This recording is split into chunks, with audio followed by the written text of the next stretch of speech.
आघात. लेखिका प्रिया उंबरकर. वाचक स्वर सिद्धी गायकर.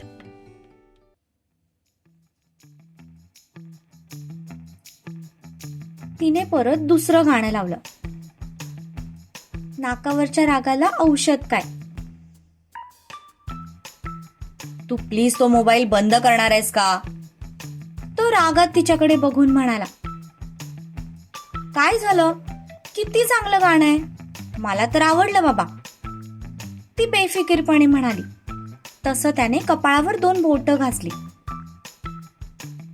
दुर्वा, तो रागात तिच्याकडे बघून म्हणाला. पण त्याचं दुर्वा म्हणणं तिला फारसं रुचलं नाही. तसं तिने लगेच मोबाईलचा व्हॉल्यूम वाढवला. एंजल, तिच्या चेहऱ्यावरचे एक्सप्रेशन त्याने लगेच ओळखले. तो एंजल म्हटल्यावर मात्र तिने पटकन मोबाईलचा व्हॉल्यूम कमी केला. मला वाटत होतं माझी वाली थोडी वेगळी आहे, पण नाही, सगळ्या बायका सारख्याच असतात. तो मनातल्या मनात वैतागत म्हणाला. काही म्हणालात का तुम्ही. तिने मोबाईल डिस्कनेक्ट करत त्याच्याकडे बघून विचारलं. नाही, मी कशाला काय म्हणू, आणि मी म्हणालो तरी तुला काय फरक पडतो. तू आपलं युट्यूब खेळ. तो तिरकसपणे तिच्याकडे बघत म्हणाला. तसं तिला हसायलाच आलं. अच्छा बाबा, सॉरी, ती कान पकडून म्हणाली. पण त्याने काहीच प्रतिक्रिया दिली नाही. फुगलेलं टमाटर किती भाव खातंय, ती त्याच्याकडे बघून मनातच म्हणाली. काय म्हणालीस का तू. तो तिच्याकडे बघून म्हणाला. हो, मी सॉरी म्हणाले, ज्यावर तुम्ही काहीच उत्तर दिलं नाही. आता ती गाल फुगवत म्हणाली. अशी कामं करायचीच कशाला, ज्याच्यामुळे सॉरी म्हणायची वेळ येईल. तो बेफिकीरपणे म्हणाला.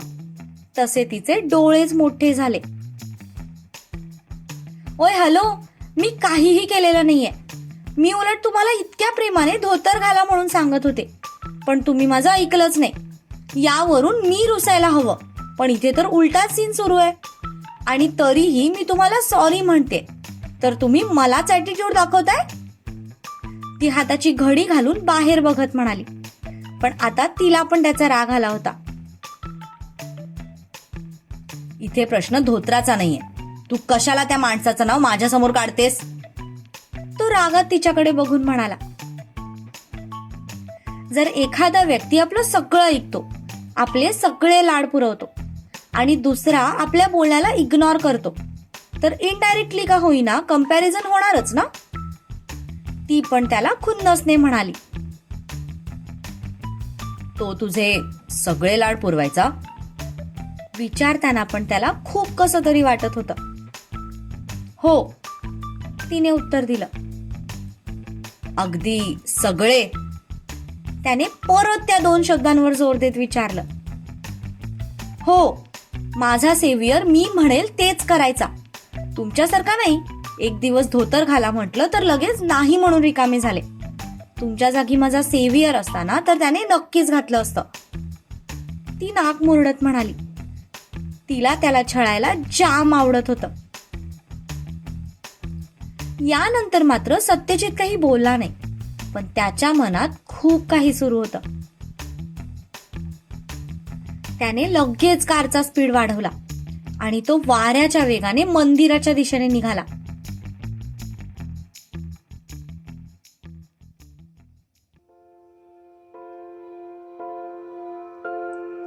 इकडे सूर्या त्याचं काम आटपून नुकताच घरी आला होता. शिवा मात्र अजूनही घरी आला नव्हता, कारण आज कामाची पाहणी करण्यासाठी त्याला गोडाऊनवर जायचं होतं, जिकडे त्याला उशीर होणार होता. रूम मध्ये येऊन सूर्य फ्रेश झाला आणि थोडा वेळ बाल्कनीत जाऊन बसला. त्याचं डोकं प्रचंड दुखत होतं, म्हणून त्याने शीला मावशींना ब्लॅक टी बनवायला सांगितला. काही वेळातच शीला मावशी त्याला ब्लॅक टी देऊन खाली निघून गेल्या. चहा पीत तो सकाळचाच विचार करत बसला.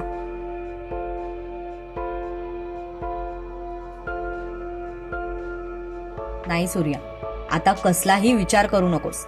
तिने डायरेक्टली आणि इनडायरेक्टली दोन्ही प्रकारे तुला तिचा नकार कळवलाय. मग कशाला तू तिचा विचार करत बसतोयस? त्याचं मन स्वतःलाच सांगत म्हणाला. हो, तिने नकार दिलाय, पण का कुणास ठाऊक मला त्यावर विश्वास ठेवायचा वाटत नाहीये. कारण तिच्या डोळ्यात मी माझ्यासाठी प्रेम बघितलंय. मग का तिने नकार दिला मला? आणि जर नकार द्यायचाच आहे तर त्याचं काहीतरी ठोस कारण असायला हवं ना. काय कमी आहे माझ्यात? काय आहे नेमकं नकार देण्यासारखं? निदान हे तरी कळण्याचा अधिकार मला आहे की नाही? त्याचं दुसरं मन त्याला जाब विचारत म्हणालं. कशाला जाणून घ्यायचंय तुला कारण? तिने तुला नकार दिलाय हे तुझ्यासाठी पुरेसं नाहीये का? आणि तसंही कुणावर जबरदस्ती करून प्रेम मिळत नसतं असं भाई म्हणतो. आणि जर तिचा नाहीये माझ्यामध्ये इंटरेस्ट तर कशाला मी तिला फोर्स करायचा? हो, आता इथून पुढे मी तिला कशासाठीच फोर्स करणार नाही. जर ती स्वतःहून माझ्या जवळ आली तर ठीक, नाहीतर यापुढे मी तिच्या समोरही जाणार नाही. तो स्वतःला बजावत म्हणाला. पण कुठेतरी मनात वाईटही वाटत होतं. कारण पहिल्यांदा तो कुठल्या तरी मुलीच्या प्रेमात पडला होता. आणि जेव्हा पहिलं प्रेम आपल्याला नकार देतं तेव्हा वाईट हे वाटतंच. यावर उपाय म्हणून त्याने स्वतःला कामात गुंतवून घ्यायचं ठरवलं. त्याने संपलेला चहाचा कप खाली ठेवला आणि तो रूम मध्ये येऊन लॅपटॉप घेऊन बसला. जोपर्यंत शिवा घरी येत नाही तोपर्यंत तो त्याचं काम करणार होता.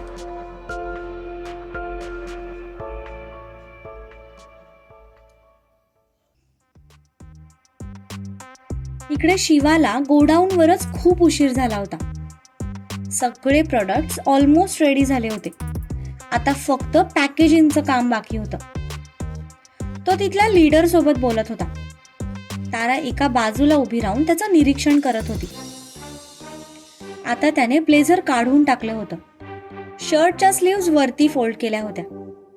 टाय काढून टाकत त्याने वरचं बटन उघडलेलं होतं. तसा दिसायला ठीकठाक आहे, पण डोक्यात सगळा भुसा भरलाय. कामाच्या बाबतीत आहे हुशार, पण बाकी सगळीकडे झिरो. चेहऱ्यावरून दिसतंय की ऍसिडिटीमुळे याला त्रास होतोय, पण तरीही इथे आलाय. एखाद्याने उद्यावर पोस्टपोन केलं असतं किंवा फक्त मलाच सगळं बघून यायला सांगितलं असतं. पण नाही, याला सगळीकडे प्रेझेंटी लावायची आहे. ती त्याच्या सुकलेल्या चेहऱ्याकडे बघून मनातच बडबडत होती. तिचा फोन वाजला.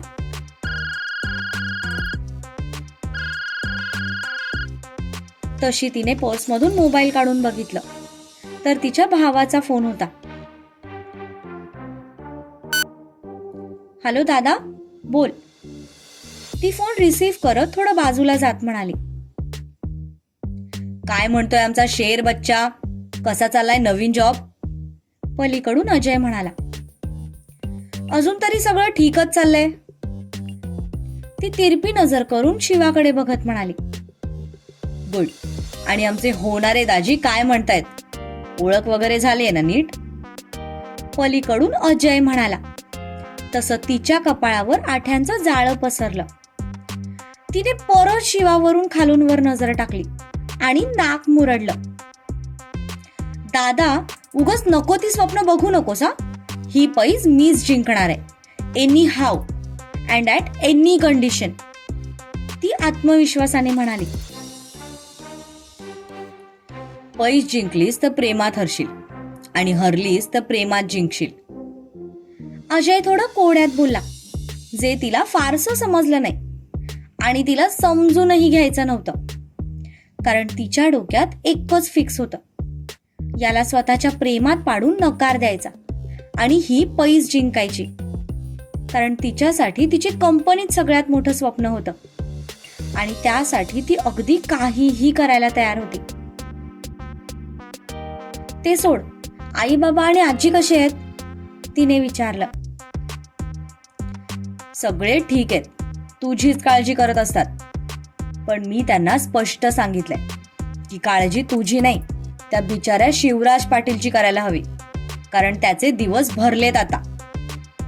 अजय म्हणाला. तसं ती ओठांचे कोपरे रुंदावत हसली. हे मात्र अगदी खरं बोललास तू. खरंच आता त्याचे दिवस भरणार आहेत. आय एम टेलिंग यू दादा, तो खूप रूढ आहे आणि ऍटिट्यूड तर असा देतो ना जसं अख्ख्या कोल्हापूरचा बादशाह आहे. पण याच बादशाला नाही माझ्या प्रेमात भिकारी केलं ना तर नाव तारा शिंदे लावणार नाही. ती पुन्हा एकदा शिवावर नजर टाकत म्हणाली.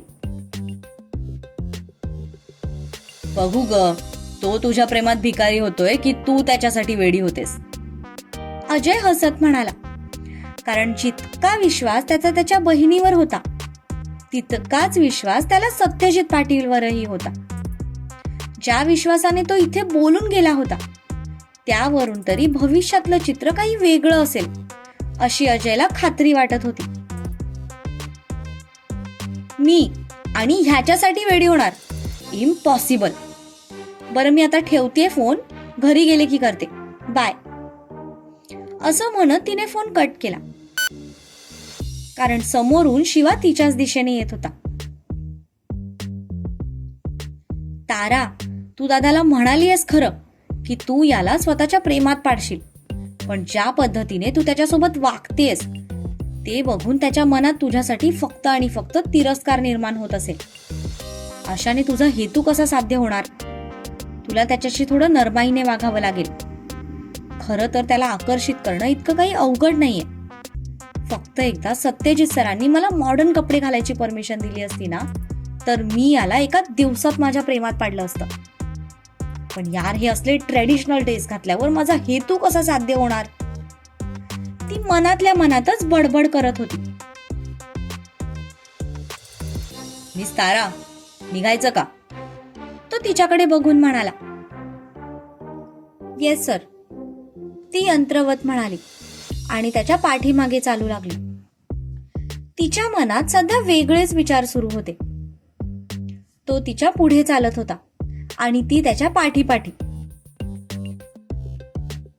मध्येच तो मागे फिरला, पण ती खाली बघून चालत असल्यामुळे तिच्या ते लक्षात आलं नाही आणि ती सरळ जाऊन त्याच्या छातीवर आदळली. जसं तिला ते जाणवलं तसं ती एक पाऊल मागे सरकली. पण तेवढ्यात तिचा पाय दुमडला गेला आणि ती तोल जाऊन पडणारच. त्याच्या आत त्याने तिच्या कमरेत हात घालून तिला सावरलं. हे इतकं पटकन झालं की दोघांनाही काही समजलं नाही. पण जेव्हा समजलं तेव्हा दोघेही एकमेकांच्या खूप जवळ होते. त्याचा स्पर्श होताच ती लगेच सावरून उभी राहिली आणि त्याच्यापासून बाजूला झाली.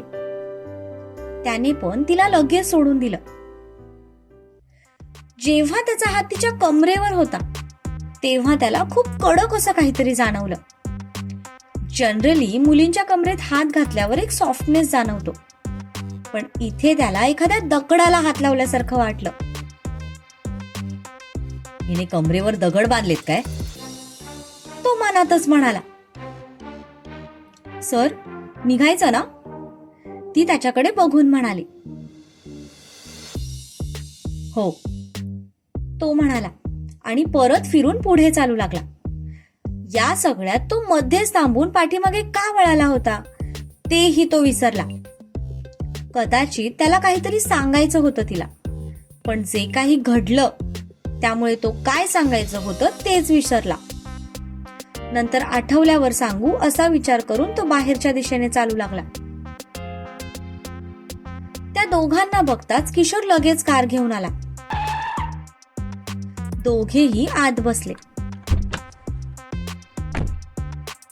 शिवाने घड्याळात पाहिलं तर बराच उशीर झाला होता. तिथून हिला ऑफिसमध्ये सोडायचं आणि मग घरी जायचं यात खूप वेळ जाणार होता. म्हणून हिला तिच्या घरी सोडून आपण तसंच घरी जाऊ असा त्याने विचार केला. मिस तारा, तुझा ऍड्रेस सांग. परत ऑफिसमध्ये गेलो तर खूप वेळ जाईल, सो तुला ड्रॉप करून मी तसाच घरी जाईन. तो शांतपणे म्हणाला. तसा तर तोही ऍटिट्यूड दाखवायला काही कमी नव्हता, पण आज ऍसिडिटीमुळे त्याचं डोकं खूप दुखत होतं म्हणून तो शांतपणे बोलत होता. तिच्याशी वाद घालून त्याला स्वतःचं डोकं अजून दुखवून घ्यायचं नव्हतं. तिला तर आयती संधी मिळाली होती त्याच्यासोबत अजून थोडा वेळ घालवायची.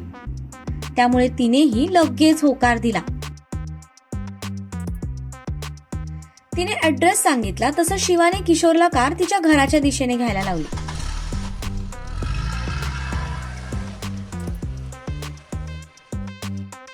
पण ते अगदी काहीच अंतर गेले असतील तितक्यात किशोरचा फोन वाजला. ड्युटी टायमिंग मध्ये फोन उचलायचे नाही असा रूल होता, पण फोन कट करूनही तो पुन्हा पुन्हा वाजत असल्यामुळे शिवाने त्याला फोन रिसीव्ह करायला सांगितलं. त्याने फोन रिसीव्ह केला, पण समोरील व्यक्ती जे काही बोलली ते ऐकून त्याला खूप मोठा धक्का लागला. लगेच त्याने कारला ब्रेक लावला. किशोर, काय झालं? शिवा पाठीमागून म्हणाला. साहेब, माझी पुतणी म्हणजे माझ्या भावाची मुलगी ईश्वरी, रस्त्यावर कोणीतरी तिला उडवलंय. शेजारच्यांच्या मदतीने वहिनी तिला हॉस्पिटलमध्ये घेऊन गेलीय. त्यात माझा भाऊ पण घरी नाहीये. मला आत्ताच्या आत्ता तिकडे जावं लागेल. जाऊ का प्लीज? किशोर काकुळतीने म्हणाला. हे ऐकून शिवा मात्र लगेच दरवाजा उघडून खाली उतरला आणि किशोरच्या बाजूचा दरवाजा उघडत तो म्हणाला, तिकडून बस, कार मी ड्राईव्ह करतो. शिवा म्हणाला, नाही साहेब, मी करतो, तुम्ही बसा. तो म्हणाला खरं, पण ईश्वरीच्या काळजीने त्याच्या अंगाचा थरकाप होत होता, कारण तिच्यामध्ये त्याचा खूप जीव होता. किशोर, खाली उतर, शिवा जरबी आवाजात म्हणाला. तसं त्याने घाबरून सीट बेल्ट काढला आणि तो उतरून दुसऱ्या दिशेने बसला. शिवा ड्रायव्हिंग सीटवर बसला. सीट बेल्ट लावत त्याने कार स्टार्ट केली. कुठल्या हॉस्पिटलमध्ये नेलंय तिला? तो कार चालवत म्हणाला. श्रावस्ती हॉस्पिटल, किशोर म्हणाला. तसं शिवाने त्या दिशेने कार घेतली. अगदी 15 मिनिटात ते तिथे पोहोचले. कार थांबताच किशोर पटकन खाली उतरला आणि धावतच आत गेला. शिवाने कार पार्किंग एरियामध्ये लावली आणि तोही खाली उतरला. त्याला खाली उतरलेलं बघून तारा पण खाली उतरली. तिला बघून तो तिच्या जवळ आला आणि म्हणाला, इथे शेजारीच बस स्टॉप आणि रिक्षा स्टँड पण आहे. तुला उशीर होत असेल तर तू जाऊ शकतेस. तो म्हणाला, नाही, मी येते तुमच्यासोबत. निदान ती मुलगी ठीक आहे की नाही ते तरी बघूया. तारा म्हणाली. तसं त्याने ओके म्हणत पुढे चालायला सुरुवात केली. ती पण त्याच्या पाठोपाठ आत गेली. शिवा आणि तारा ओटी वॉर्डमध्ये आले. तिथे किशोर आणि त्याची वहिनी काळजीत बसलेले होते. किशोरची पुतणी ईश्वरी ही 6 वर्षांची होती. त्यांचं घर रस्त्यांच्या कडेलाच होतं. ती तिच्या मित्रमैत्रिणींसोबत बॉलने खेळत होती, पण अचानक बॉल रस्त्यावर गेला आणि काहीही विचार न करता ती त्या दिशेने पळाली. पण तेवढ्यात एक कार भरधाव वेगाने तिला उडवून निघून गेली आणि त्यात ती जखमी झाली. किशोरच्या घरी त्याची आई, मोठा भाऊ, वहिनी, त्याची मुलगी ईश्वरी आणि तो इतकेच लोक राहत होते. आई एका कार्यक्रमासाठी पाहुण्यांकडे गेली होती. किशोरीचा मोठा भाऊ पण ड्रायव्हर होता आणि आज त्याला मुंबईला भाडं होतं, त्यामुळे तो सकाळीच निघून गेला होता. भाऊजी, अहो काय झालं हो आपल्या इशूला? होईल ना ती ठीक? किशोरीची वहिनी रडत म्हणाली. वहिनी, तू काळजी नको करूस, होईल ती ठीक, तू बस बरं. किशोर त्याच्या वहिनीला तिथल्या बाकावर बसवत म्हणाला, कारण त्या कंटिन्यू दारातून आत बघत होत्या. त्या दोघांची अवस्था बघून शिवाला राहावलं गेलं नाही. तो लगेच तिथून परत रिसेप्शन काउंटरला आला आणि त्याने ईश्वरीचं ऑपरेशन कोणते डॉक्टर करणार आहेत याची चौकशी केली. काही वेळातच त्याला सगळ्या डिटेल्स मिळाल्या. तसं त्याने लगेच डॉक्टरांशी कॉन्टॅक्ट करून लवकरात लवकर तिची ट्रीटमेंट सुरू करायला सांगितली. किशोर आणि त्याच्या वहिनीला पण माहीत नव्हतं की ईश्वरीची ट्रीटमेंट इतक्या फास्ट कशी काय सुरू झाली. आतमध्ये तिचं ऑपरेशन सुरू होतं, कारण तिच्या डोक्याला जब्बर दुखापत झाली होती. तारा मात्र शिवाचा हा अवतार नव्याने बघत होती. तो अगदी घरचा मेंबर असल्यासारखं किशोरच्या फॅमिलीची काळजी घेत होता, जे बघून तिला थोडं आश्चर्य वाटलं. खरं तर तिचं तिथे काहीच काम नव्हतं, पण तरीही तिचा पाय तिथून निघत नव्हता. ती पण ईश्वरीच्या आईजवळ जाऊन बसली आणि त्यांना आधार दिला. एका तासानंतर डॉक्टर बाहेर आले. डॉक्टर, कशी आहे माझी इशू? घाबरण्याचं काही कारण नाहीये ना? तिची आई पटकन उठून म्हणाली. डोंट वरी, डोक्याला दुखापत झाली, पण आता घाबरण्यासारखं काही नाही. उद्या सकाळपर्यंत ती शुद्धीत येईल, डॉक्टर म्हणाले. तसं सगळे रिलॅक्स झाले. शिवाच्याही चेहऱ्यावर स्माईल आली आणि नेमकं तेव्हाच ताराने त्याच्याकडे बघितलं.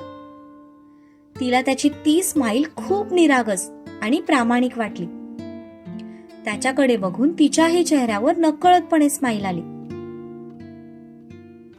किशोर, मला आता जायला हवं. काळजी घे आणि काहीही लागलं तर फोन कर, शिवा त्याच्या खांद्यावर हात ठेवत म्हणाला. साहेब, उपकार झाले. तुमच्यामुळेच डॉक्टरांनी इतक्या लवकर तिला ऑपरेशनसाठी घेतलं, नाहीतर उशीर झाला असता. किशोर त्याच्या पुढे हात जोडत म्हणाला. असं काहीही नाही, मी मला शक्य होईल तेवढंच केलंय. चल, मला उशीर झालाय, मी निघतो, शिवा म्हणाला. तसं किशोरने होकारार्थी मान डोलवली. शिवा बाहेर आला आणि कार उघडून आत बसला. या सगळ्यात तो तारा त्याच्यासोबत अजूनही आहे हे साफ विसरून गेला होता. घरी पोहोचायला उशीर झाला तर भाई आपल्याला ओरडेल, या धास्तीने त्याला लवकर घरी जायचं होतं. त्याने कार स्टार्ट केली. तितक्यात त्याच्या शेजारचा दरवाजा उघडला गेला आणि ती आत येऊन बसली. तेव्हा कुठे त्याच्या लक्षात आलं की तीही अजून तिथेच थांबलेली आहे. सर, माझं घर इथून जवळच आहे, तुम्ही प्लीज मला सोडाल का? ती एकदम सॉफ्ट टोन मध्ये म्हणाली. तसं त्याला थोडं आश्चर्य वाटलं. त्याला पण लवकर घरी पोहोचायचं होतं, त्यामुळे त्याने काहीही न बोलता कार स्टार्ट केली आणि ते तिथून निघाले.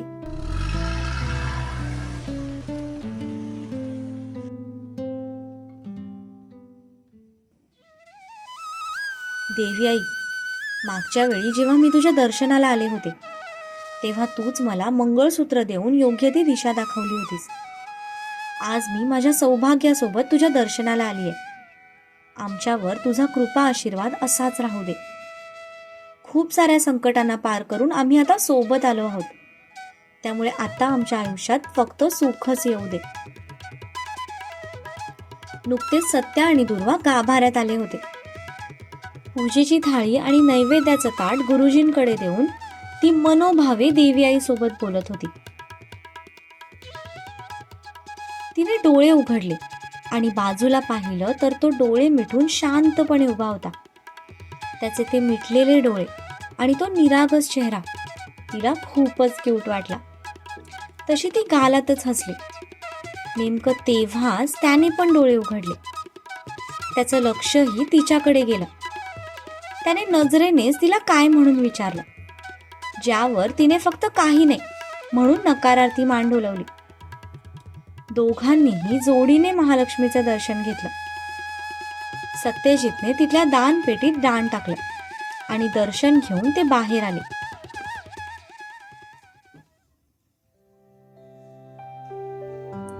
जीत, चला ना, इथे मागे ते कॉइन चिकटवतात, तिथे जाऊ, मला पण कॉइन चिकटवायचा आहे, ती त्याचा हात पकडत म्हणाली. एंजल, तुला काही हवं असेल तर मला सांग, मी देतो. त्यासाठी हे कॉइन वगैरे चिकटवण्याची काही गरज नाहीये, तो वैतागत म्हणाला. आधीच त्याचा मूड थोडा खराब होता.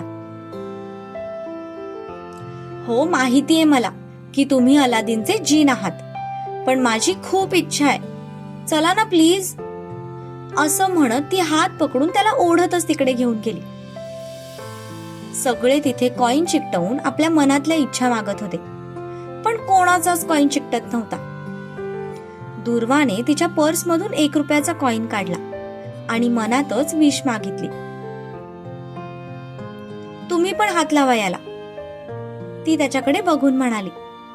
तसं त्याने सुस्कारा सोडत त्या कॉईनला हात लावला. दोघांनी मिळून तो कॉईन तिथे चिकटवला. थोडा वेळ बोट तसंच ठेवून दुर्वाने हळूच तिचं बोट काढून घेतलं.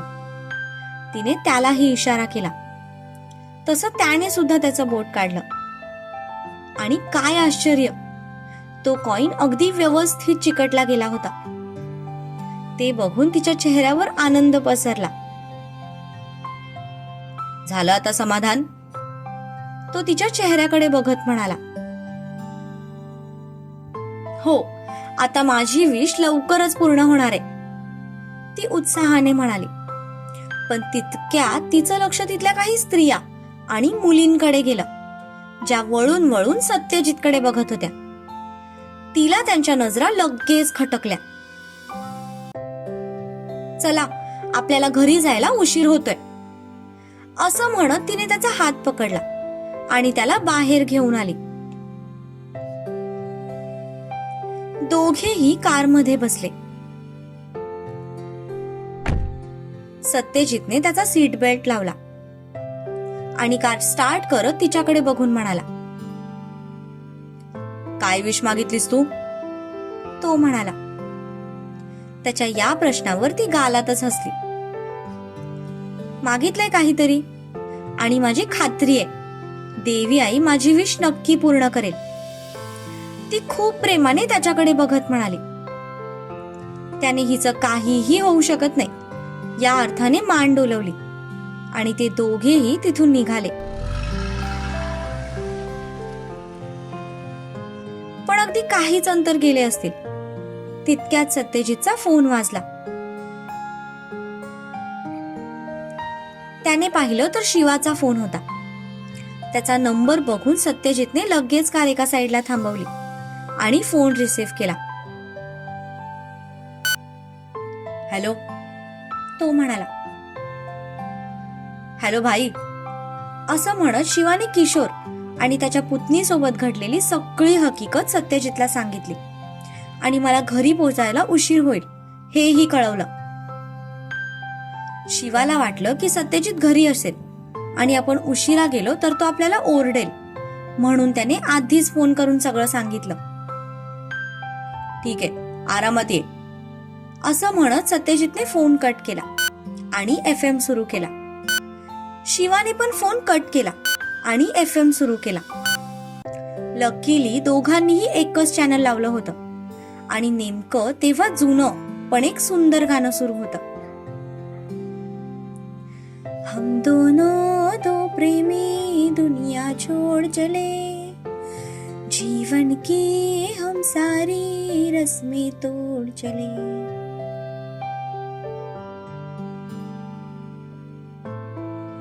हे गाणं ऐकून दुर्वा थोडं त्याच्या बाजूला सरकली आणि तिने त्याच्या दंडाला विळखा घालून त्याच्या खांद्यावर मान टेकवली. पण त्याच्या मनात मात्र सेव्हियरचे विचार सुरू होते.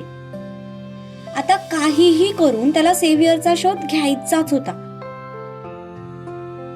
इकडे हे गाणं ऐकून शिवा आणि तारा दोघांनीही एकाच वेळी एकमेकांकडे बघितलं आणि दोघांनाही खूप ऑकवर्ड वाटलं. तसं त्याने लगेच पुढे हात करून तो FM बंद केला